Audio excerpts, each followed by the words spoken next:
एकम गौ त्रीन्वा नाहारकः। अब देखिए, एक जीव का यहाँ से मरण हो गया, मरणोपरांत एक जीव अन्य गति में जन्म लेने के लिए चल दिया, ठीक है ना। मरणोपरांत एक गति से दूसरी गति में चल दिया, ठीक है ना। इस विषय को आचार्य भगवान प्रतिपादित कर रहे हैं और ये विषय दर्शा रहे हैं कि ये आत्मा कहीं भटकती तो नहीं रहती है, आत्मा कहीं भटकती तो नहीं रहती है। लोगों की ऐसी मान्यता है कि किसी का अकाल मरण हो जाए, दुर्घटना हो जाए तो आत्मा भटकती रहती है।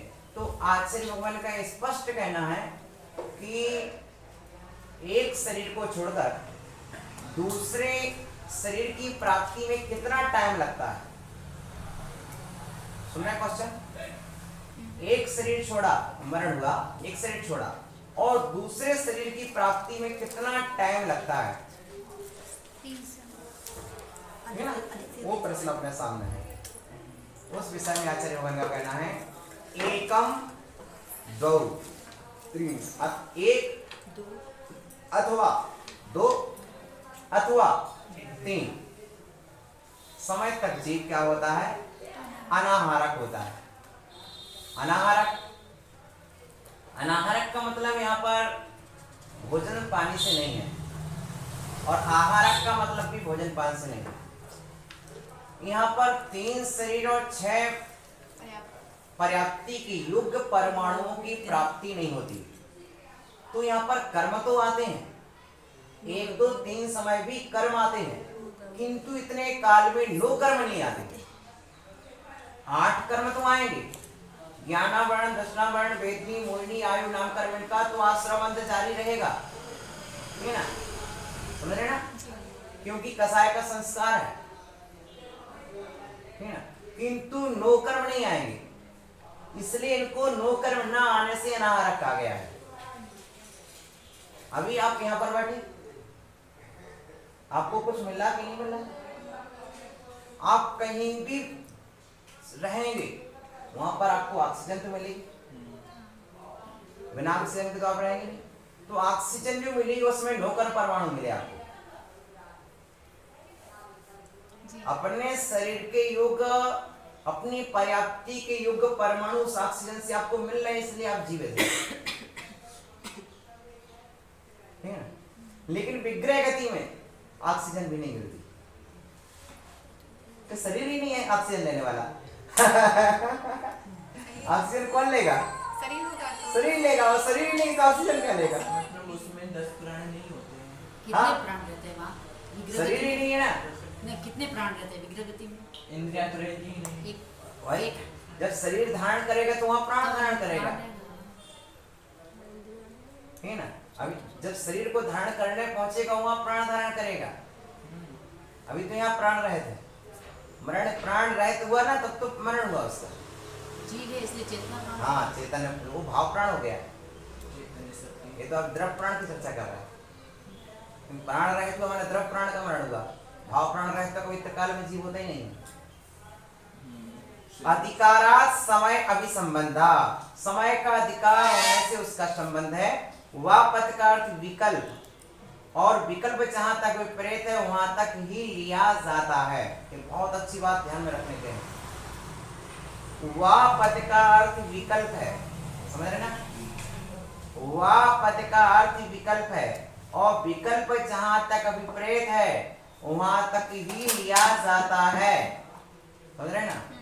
विकल्प जहां तक विपरीत है वहां तक ही लिया जाता है। इसलिए जब एक जीव को एक साथ कितने ज्ञान हो सकते हैं? एक जीव को एक साथ कितने ज्ञान हो सकते हैं? 4 तक हो सकते हैं।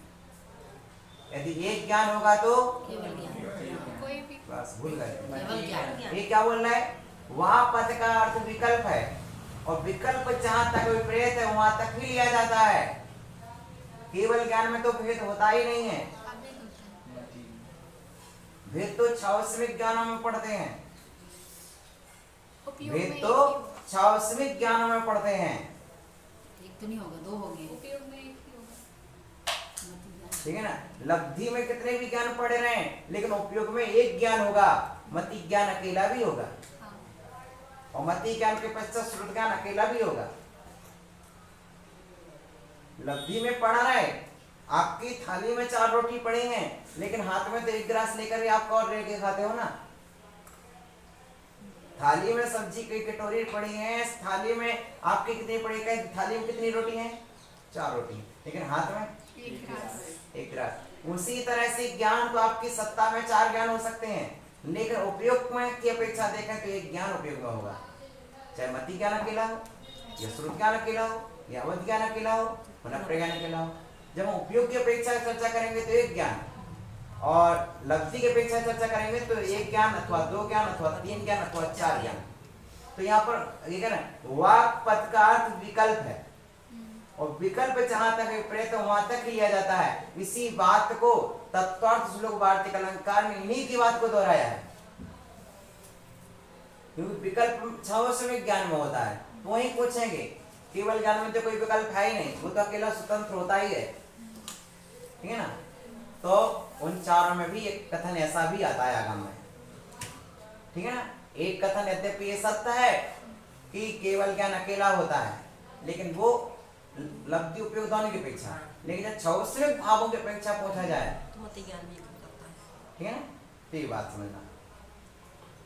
अब आगे देखो, ये जीव एक समय तक अथवा 2 समय तक अथवा 3 समय तक, एक बहुत सी महत्वपूर्ण बात है, वह सब तो विकल्पार्थ विकल्पस्य यथेच्छाति सर्गा।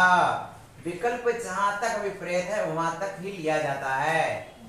विकल्प कहां तक लिया जाता है, जहां तक विपरीत है। संभव हो। जहां संभव ना हो वहां विकल्प नहीं लिया जाता है। केवल ज्ञान में तो विकल्प संभव ही नहीं है, 4 ज्ञान। तो उसकी तो विकल्पात्मक चर्चा ही नहीं है। जीव 1 समय 2 समय और 3 समय तक अनाहारक होता है, यह इस सूत्र का अभिप्राय है। 3 शरीर और 6 पर्याप्तियों की योग उद्गलों के ग्रहण को आहार कहते हैं। प्रश्न आया था आहार किसे कहते हैं, तो सुनो, त्रियाणाम शरीराम शयनाम पर्याप्तिनाम योग्य पुद्गल ग्रहणम आहारा। 3 शरीर और 6 पर्याप्तियों के ग्रहण को आहार कहते हैं। तत् अभाव अनाहार का, उसके अभाव को अनाहारक कहते हैं। तो विग्रह गति में जीव 3 शरीर और 6 पर्याप्तियों के योग कोई भी पुद्गल परमाणु ग्रहण नहीं करता है, ठीक है ना। इसका मतलब है आप धरती के किसी भी हिस्से से विहार कर रहे हैं, वहां से चलते चलते आप किसी भी खेत में रुके हैं, किसी भी जंगल में रुके हैं, उस जंगल के परमाणुओं को आपने प्राप्त करके अपने शरीर रूप परमन करा लिया है। हम ये नहीं कह सकते मैंने आपका क्या लिया, मैंने आपका क्या लिया, नहीं। मैंने जिस मिट्टी पर जन्मा हूं, जिस जल के पास गया हूं, मैं जिस पृथ्वी के हिस्से में जल वायु पृथ्वी वनस्पति ऑक्सीजन में जहां पर भी गया हूं वहां मैंने ऑक्सीजन ली है, तो वहां का तो मैंने कुछ ना कुछ लिया ही। जल लिया तो जल के परमाणु शरीर रूप परमाणु किए। हवा ठंडी ठंडी आई तो उसमें भी जल हमने प्राप्त किया। हवा ऑक्सीजन के परमाणु, तो हवा में अकेले हवा नहीं आई, हवा के साथ स्पर्श भी आया, हवा के साथ रस भी आया, हवा के साथ गंध भी आया, हवा के साथ वर्ण भी आया। तो ये चारों परमाणु मिले हमारे शरीर को प्राप्त होते गए, ठीक है ना। वृक्ष परमाणु आते हैं तो हमारे शरीर के बल को घटाते हैं, स्निग्ध परमाणु आते हैं तो हमारे शरीर को बल मिलता है। अभी वर्षा ऋतु शीत ऋतु में स्निग्ध परमाणु आएंगे, ग्रीष्म ऋतु में वृक्ष परमाणु आते हैं, तो ये होता है इस तरह से। आवाहन कर्मादानमी निरंतरम कर्मण से सद्भावे, कर्मों का ग्रहण तो निरंतर ही होता है, एक भी समय ऐसा नहीं है जिस समय कर्मों का आगमन ना हो रहा हो। समझ रहे ना, एक बहुत महत्वपूर्ण बात है। कर्मादानम ही निरंतरम, कर्मों का ग्रहण तो प्रति समय हो रहा। विग्रह गति में जीव है ना, प्रति समय हो रहा। कर्मण शरीर सद्भावे, कर्मण शरीर का सद्भाव होने पर, क्या होने पर, कर्मण शरीर का सद्भाव होने पर, कर्मण शरीर का सद्भाव है। विग्रह गति में कौन सा शरीर होता है, कर्मण, तेजस मुख्यता कर्मण की चल रही है, ठीक है ना, मुख्यता कर्मण की है, ठीक है ना, तो कर्मणशील। इस तरह से बात बहुत अच्छी बात कही है। आहारक की परिभाषा इसमें है, अनाहारक की परिभाषा इसमें है, और कर्मादानम ही निरंतरम सूत्र याद कर लो। कर्मादानम निरंतरम। कर्मादानम निरंतरम। जब तक आप संसार में हैं, विग्रह गति में भी नहीं छोड़ा, शरीर नहीं भी है, तब भी कर्म, हाँ? तब भी कर्म। जिस शरीर के साथ आप पाप कर रहे थे वो शरीर नहीं भी है, तब भी आप क्या हो रहे हो, कर्मों का ग्रहण तो निरंतर। वहाँ कौन से शुभ या अशुभ कौन से ग्रहण करेगा? कर्म जिसका संस्कार चला जाएगा, पहले से जिस संस्कार के साथ ये जीव जाएगा, वह जिस संस्कार के साथ जीव जाएगा वो कर्म का ग्रहण तो निरंतर होगा ही होगा। आयु का बंद होता है विग्रह गति में? भैया आयु कर्म का बंध नहीं, आयु कर्म का बांध करके जाता जब ही मरण होता है। आयु कर्म का बंध बिना जीव का मरण नहीं होता है, ठीक है ना। आयु कर्म का बंध किए बिना जीव का मरण नहीं होता है, और एक बार आयु बंध जाने पर दोबारा आयु बंध, दो आयु का बंध एक भाव में होता नहीं है, सुन रहे? आयु कर्म का बंध किए बिना जीव का मरण नहीं होता। आयु बंद करने के पश्चात भी जब तक आवादा का ना निकल जाए तब तक जीव का मरण नहीं होता।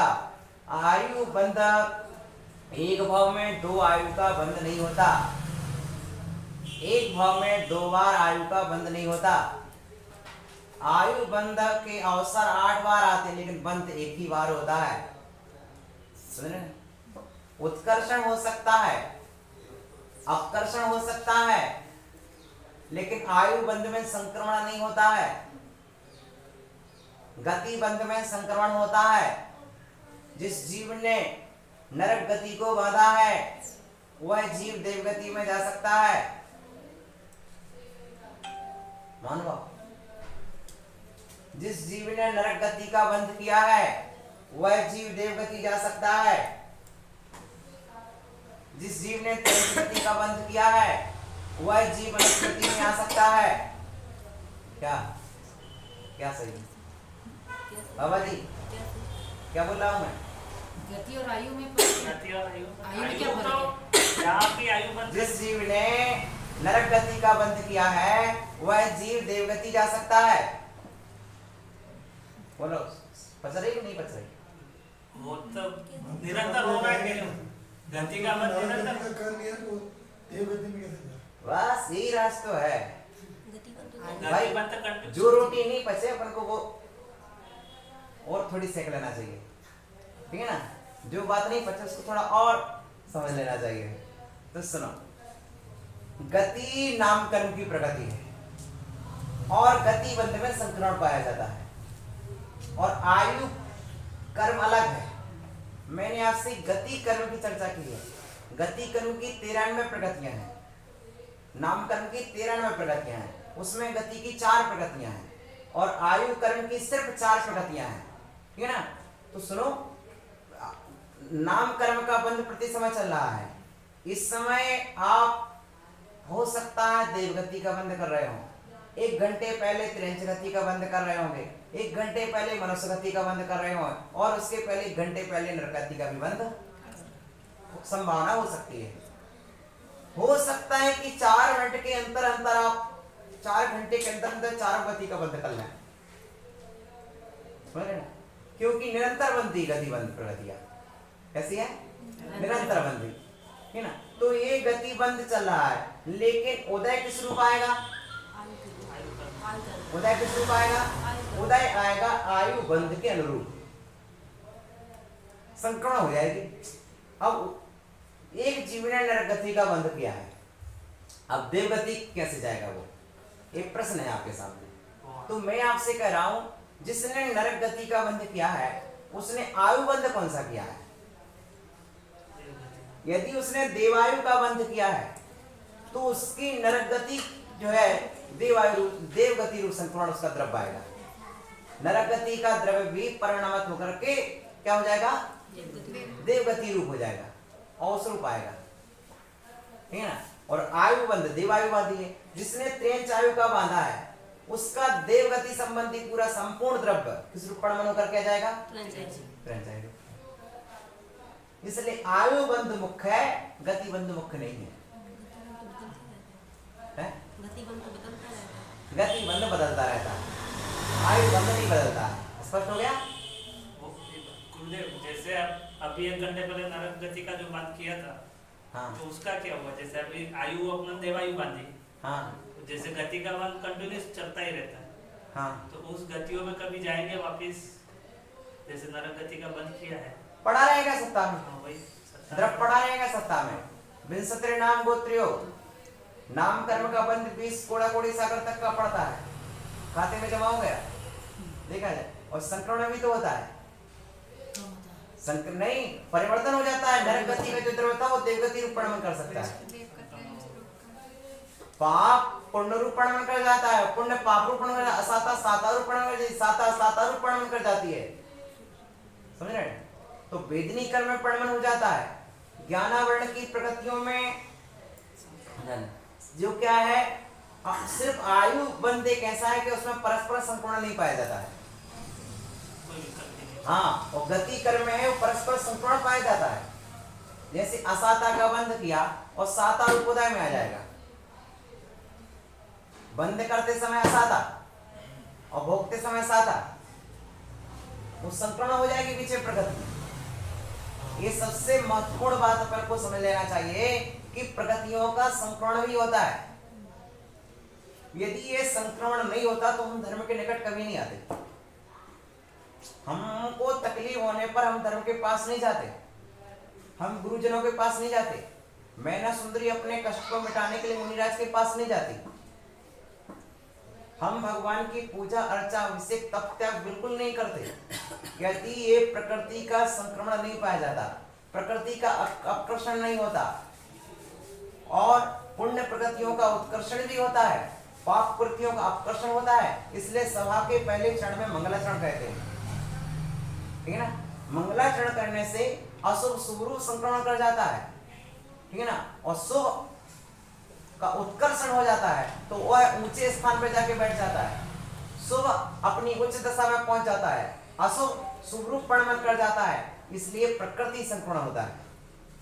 हम उस शब्द को नहीं जानते, लेकिन इतना जरूर जानते कि सभा के पहले मंगलाचरण करना चाहिए। लेकिन मंगलाचरण का औचित्य क्या है? यही औचित्य है कि इस सभा में कोई नरक गति का बंध करके भी चला रहा होगा ना, तो हमारी सभा में बैठने के बाद देव गति का बंध ही करेगा। क्या? नरक गति का बंध करने वाला जीव भी देव गति का ही बंध करेगा इस सभा में बैठ करके। त्रिंच गति का बंध करने वाला जीव भी देव गति का बंध करेगा। ये है जिनवाणी का समागम की बात। तो आचार्य क्या करेंगे? कर्मादान निरंतरम, कर्मों का ग्रहण निरंतर होता है, लेकिन विग्रह गति में आयु कर्म, इसलिए 7 कर्म बोले हैं, 8वां कर्म नहीं लेना है। आयु कर्म का बंध नहीं होगा उस समय, क्योंकि आयु बंध तो पहले ही बांध के गया है। हाँ, बनता जाएगा। क्यों? बिल्कुल, क्योंकि मोहिनी कर्म सत्ता में ना, और मोहिनी कर्म के कारण गोत्र कर्म बनता रहेगा, क्योंकि गोत्र कर्म बंधना है कसाय भाव से, और कसाय और योग बैठा हुआ है। दो ही चीजें हैं, कसाय भी है और योग भी है। तो कसाय भाव तो बैठा ही है। कार्बन शरीर सद्भाव है, कार्बन शरीर के सद्भाव से कर्मादान निरंतरम, सबसे महत्वपूर्ण सूत्र भैया, कर्मादानम कर्मादानम कर्मादानम कर्मों का ग्रहण निरंतर होता है। उपाद क्षेत्रम प्रति ऋज्वागतौ आहार का, और क्या कहते हैं सुनो, जब यह जीव उपाद क्षेत्र के प्रति ऋजुगति में रहता है तब आहारक होता है। उपाद क्षेत्र के प्रति, ठीक है ना, उपाद क्षेत्र जहां पर उत्पन्न होना, उस क्षेत्र के प्रति जब सीधे जा रहा है उस समय क्या हो जाता है? आहारक हो जाता है, ठीक है ना, तब आहारक होता है। बाकी 3 समयों में अनाहारक रहता है, 1 2 3। माने जिसको पहला मोड़ा लेना है, एक समय मोड़ा लिया, दूसरा समय तीसरा मोड़ा लिया, बस वहां तक। और उपाद क्षेत्र के प्रति जन को आहारक शुरू। इस बात को कहा जब यह जीव उपाद क्षेत्र के प्रति ऋजुगति में रहता है ठीक ना। ऋजु गति, सीधी गति, जहां जन्म लेना वहां के लिए प्रमुख सीधी गति, ठीक ना। और उस गति में क्या होगा, तब आहारक हो जाता है, बाकी 3 समयों में अनारक, ठीक ना। जितने मोड़े लेना उतने समय अनारक। इस प्रकार अन्य गति को गमन करने वाले जीव के नूतन शरीर दूसरे पर्याय की उत्पत्ति के लिए भेदों को दिखलाने का लेते हैं। माने अन्य गति गमन करने वाले जीव के नूतन दूसरे पर्याय की प्राप्ति जब होती है तो पर कौन सा जन्म होता है। अभी तो आपने शरीर की चर्चा कर ली, विग्रह गति से पहुंचेगा तो जन्म होगा, तो कौन सा जन्म लेगा, सम्मोचन जन्म होगा कि गर्भ जन्म होगा कि उपपाद जन्म होगा। देव और नारकियों का जैसे उपपाद जन्म होता है, तो ऐसे जन्म के कितने प्रकार हैं और जन्म क्या है। सम्मूर्छन गर्भोत्पाद जन्म, सम्मूर्छन गर्भोत्पाद जन्म,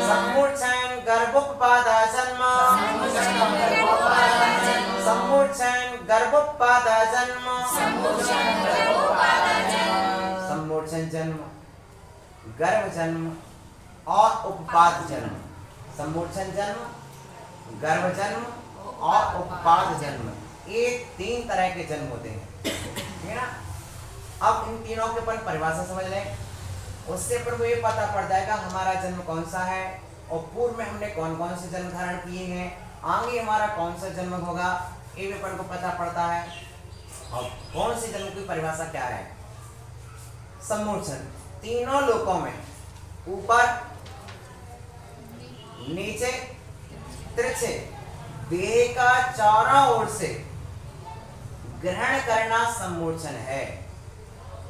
तीनों लोगों में कहीं भी पहुंचो, कहीं भी सम्मूर्छन जीवों का जन्म कहीं भी हो सकता है। तभी तो निगोदिया जो जीव है ना, वे बिना किसी आश्रय से भी रह सकते हैं। अनाश्रित निगोदिया को सूक्ष्म निगोदिया बोलते हैं, आश्रित निगोदिया को बादल निगोदिया बोलते हैं, ठीक है ना। सूक्ष्म और बादल, तो सूक्ष्म निगोदिया जो जीव है वे किसी के आश्रय से नहीं रहते, वो संपूर्ण लोक में ऊपर नीचे तिरछे अपने शरीर की योग परमाणु वहां भी प्राप्त कर लेंगे।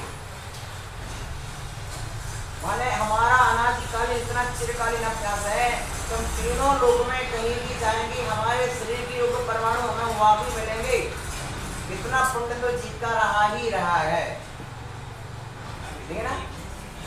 वो परमाणु तो मिलेगा ही मिलेगा, तो नहीं मिला तो देखो सुनो, तो ऊपर नीचे तिरछे देह का चारों ओर से ग्रहण करना सम्मोचन है। इसका अभिप्राय है चारों ओर से पुद्गलों का ग्रहण कर, चारों ओर से पुद्गलों का ग्रहण, नीचे से ऊपर हर तरह से पुद्गलों का ग्रहण होता है। माने जैसे तवा के ऊपर पानी की बूंद डाली तो हर जगह से वो सोख लेती है, उसी तरह ग्रहण के समय में या जल में हम कोई लकड़ी डालें तो वह नीचे से भी जल को ग्रहण करती है, ऊपर से भी ग्रहण करती है, सभी ओर से। जल में डाली गई वस्तु कपड़ा आदि डालें तो वह चारों ओर से पानी को ग्रहण करता है। उसी तरह से जीव इस पृथ्वी मंडल के हर जगह से कर्म को, हर जगह से शरीर के ऊपर परमाणु को ग्रहण कर लेता है ना। अवयवों की रचना होना और चारों ओर से पुद्गलों का ग्रहण ही नहीं करना, अपने शरीर के योग अवयवों की रचना भी करना उसे, आंख कान नाक जो भी जिसकी योग परमाणु है, ठीक ना। अवयव है आपका कौन सा जन्म, सम्मोचन जन्म की परिभाषा हो गई, ठीक है ना। समन्तात मोचनम सम्मोचनम, त्रिषु लोकेषु ऊर्ध्व मध्य त्रियक देहस्य देहस्य समन्ततो मोचनम सम्मोचनम। देह के सभी ओर से परमाणुओं को ग्रहण करना सम्मोचन, अवयव प्रकल्पनम, और अपने अवयवों की रचना करना, जो अपने जो परमाणु बनते हैं ना शरीर सम्मोचन, जैसे वनस्पति का एक है, ये सम्मोचन जन्म है, 1 इंद्रिय 2 इंद्रिय 3 इंद्रिय सम्मोचन जन्म वाले हैं सब, ठीक है। अब क्या है, गर्भ जन्म क्या है, स्त्रिया उदरे, स्त्रिया उदरे, स्त्रिया उदरे शुक्र सौणित्योर गर्डम मिश्रणम गर्भा, एक गर्भ जन्म की परिभाषा है, ठीक है ना। स्त्रिया उदरे, स्त्री के उदर में, स्त्रिया तृतीया का है, साधन है, तो स्त्रिया उदरे स्त्री के उदर में, ठीक है ना। शुक्र सौणित, शुक्र और सौणित दोनों का गर्ण होना, दोनों का मिश्रण होना गर्भ कहलाता है। गर्भ दोनों का मिश्रण होना कहलाता है। ये हो गए गर्भजन्मी। अब और आगे क्या कहते हैं, और ऐसे गर्भ कहते हैं। अथवा और एक और परिभाषा है गर्भ की, क्या है, मात्र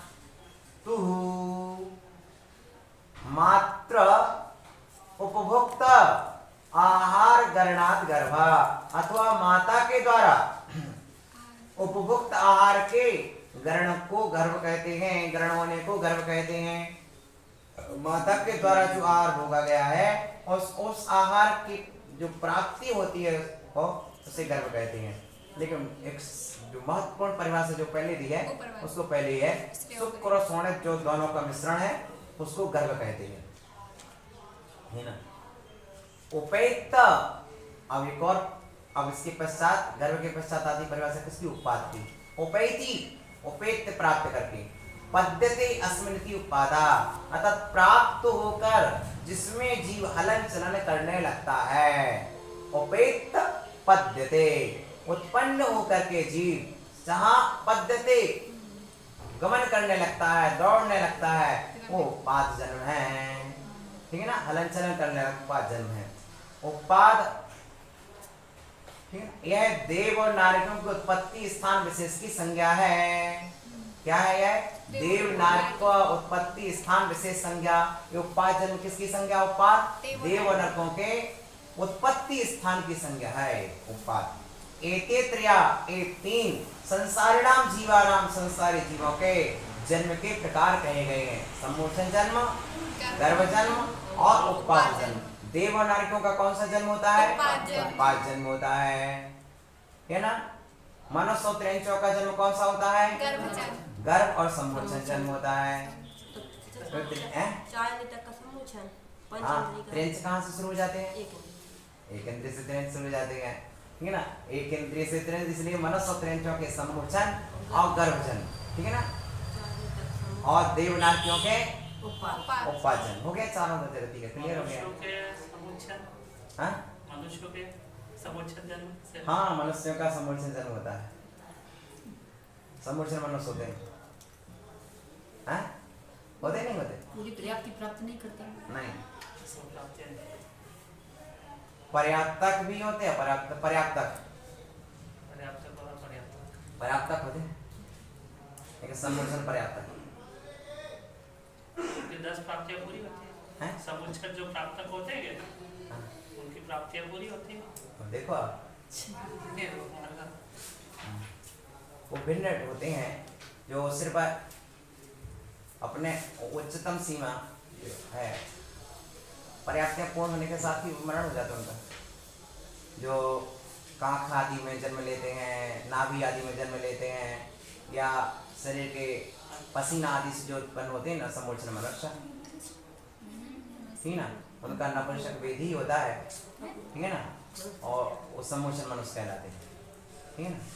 तो अपने शरीर में भी उत्पन्न होते रहते हैं। नहीं, दिखाई का विषय नहीं बनेगा, इतने समोच्चन है कि उनको, इतने सूक्ष्म है कि उनको अपन देख नहीं सकते, अपन नहीं देख सकते, लेकिन उनकी इंद्रियां पांचों कैसे, पांचों इंद्रियां प्राप्त होती हैं। तो आप विषय बनाना, देखना, आप उसका अध्ययन करना, फिर बताना, ठीक है ना। तो वह जो है समोच्चन मनुष्य आदि वो इतनी सूक्ष्म है कि उनको, हाँ, बहुत छोटे रूप होते हैं कि वो अपन जान नहीं सकते। पसीना में जो जी जैसे अभी अपन देख नहीं पाते, जैसे वायरस आया, वायरस को अपन देख नहीं पा रहे, लेकिन है तो मौजूद दर्शा रहा। इसी तरह से इस पसीने आदि में भी उत्पन्न हो जाते, थूक आदि में भी उत्पन्न हो जाते हैं।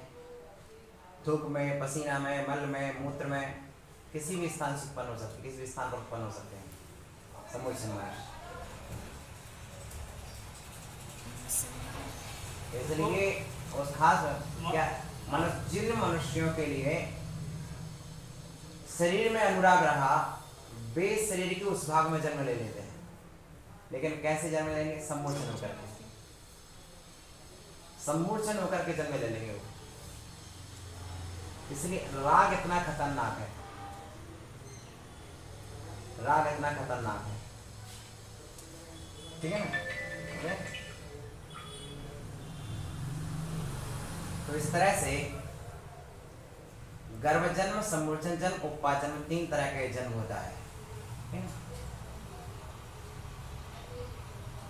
सम्मोचन जन्म ये समूर्छन जन्म ये वेदों को आपने यहाँ दर्शाया हुआ है। समूर्छन पंचेंद्रिय के 18 वेद होते हैं। जलचर, थलचर, नवचर, सैनी, असैनी, ये हो गए। इस तरह से समूर्छन के 69 वेद गिनाए और समूर्छन के 69 और गर्भाश के 16 है। त्रेंच के इस तरह से समूर्छनों की काफी वेद गिनाए हैं इन्होंने, ठीक ना। समूर्छन में क्या होता है, किसी तरह की बस जहाँ उत्पन्न होना है, ये मच्छर वगैरह क्या है, सब समूर्छन में। चींटी, चींटा, मक्खी, मच्छर सब समूर्छन जीव में। प्रकृति समूर्छन जीवों से ज्यादा भरी पड़ी है। मेढक हाँ, मेंढक वगैरह सब समूर्छन जन्म में। और भाई गर्भजन्म वाले तो बहुत कम है, समूर्छन जन्म वाले ही ज्यादा है। पंचेंद्रिय जो होंगे वही मन गर्भजन होंगे। हैं? गर्भजन- हाँ, पंचेंद्रिय में भी समूर्छन है ना। समुच्चय है, लेकिन ज्यादातर हाँ। जो गर्भज होंगे वो पंचेंद्रिय। हाँ, गर्भज होंगे वो हैं? लेकिन जो शेष तो समूर्छन भी ज्यादा है, क्योंकि समुद्र में बहुत सारे जीव जंतु उत्पन्न हो रहे जो समूर्छन है, ठीक है ना। इस तरह से उन्हें किसी की जरूरत नहीं होती है, वो समूर्छन जन्म वाले होते हैं, ठीक है? तो इस तरह का विषय आपको दर्शाया। और गर्भ समूर्छन जन्म, और जहाँ उत्पन्न होना है वहाँ के युग पत्तल परमाणु वहीं पाए, वहीं जन्म ले गया। मच्छर नाली में उत्पन्न हो जाएगा, इसलिए अपन बोलते हैं साफ सफाई रखो। कि नहीं रखोगे वहीं पर समूर्छन जन्म ले लेंगे, उसी जाति के परमाणु को पाएंगे, वही उत्पन्न हो जाएंगे। नाली के स्थान पर काला कचरा पाएंगे, उसी रूप पैदा हो जाएंगे। कहीं हरी वनस्पतियों में तो हरी वनस्पति रूप जीव पैदा हो जाएंगे। हमने गन्ने के खेत में देखा तो उड़ता हुआ सांप था। हम लोग आ रहे थे और खेत में जंगल को बैठने वाले थे कि बस उसी गन्ने के पास देखो उड़ता हुआ सांप सीधा यहाँ से गन्ने पर पहुंच गए, गन्ने से जमीन पे आ जाए। और इतना पतला सांप था वो, बहुत ही पतला सांप था, बिल्कुल तोता जैसा लग रहा है। बिल्कुल कलर बदलो उसका तोता के जैसा, बिल्कुल ऐसा। बोले कहिए तो बहुत उसके लिए कई बार ऐसा होता है। ये बहुत सारे जीव इस तरह से पाए जाते हैं कि जिस वनस्पति है उसी वनस्पति कलर के हो जाएंगे। बरसात में जो साधुओं को बताया ना कि एक स्थान पर रहने का, इसी उद्देश्य से बताया कि किस प्रकृति में किस कलर